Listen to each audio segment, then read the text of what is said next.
सत श्री अकाल।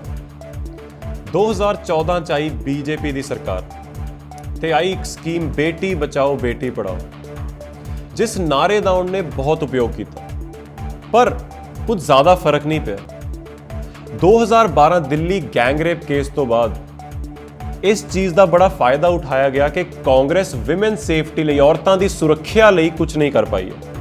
पर 2014 तो बाद उन्नाओ, हथरस, आसिफा ते होर पता नहीं किन्ने ही केस आए देश भर च, जो दसणगे कि कुछ खास फर्क नहीं पिया, क्योंकि आउटपुट तो पहला इनपुट देख लिया आप। सो 2015 तो 19 विच बेटी बचाओ बेटी पढ़ाओ स्कीम विच 848 करोड़ रुपया इस स्कीम के तहत सेंटर ने लाया।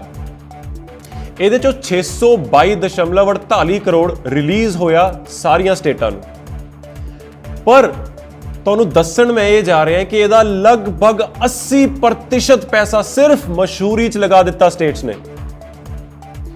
Committee on empowerment of women ने लोक सभा विच आप ये गल दसी है कि 848 करोड़ ते फिर 622 जिहड़ा रिलीज होया उह चों महज 156 करोड़ इंप्लीमेंटेशन ते इस्तेमाल होया, महज 22%, ते बाकी सारा पैसा सिर्फ मशहूरी यानी कि एडवरटाइजमेंट ते स्पेंड किया है स्टेट्स ने।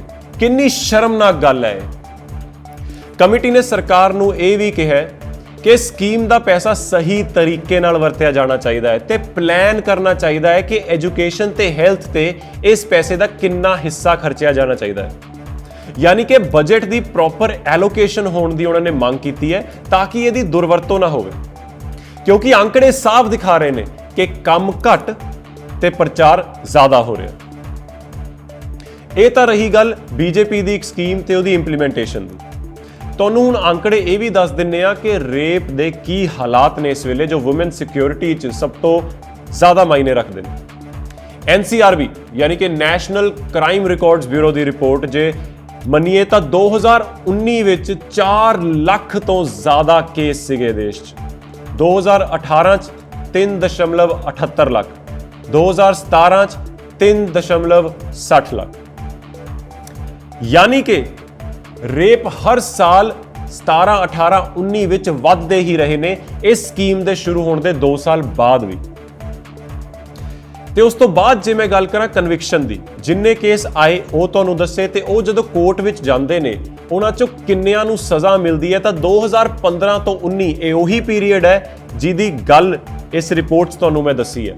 सो ये 5 सालां विच कन्विक्शन रेट सिर्फ 28% है, यानी कि इन्हां केसिस चों भी सिर्फ 28% विच सज़ा मिली है।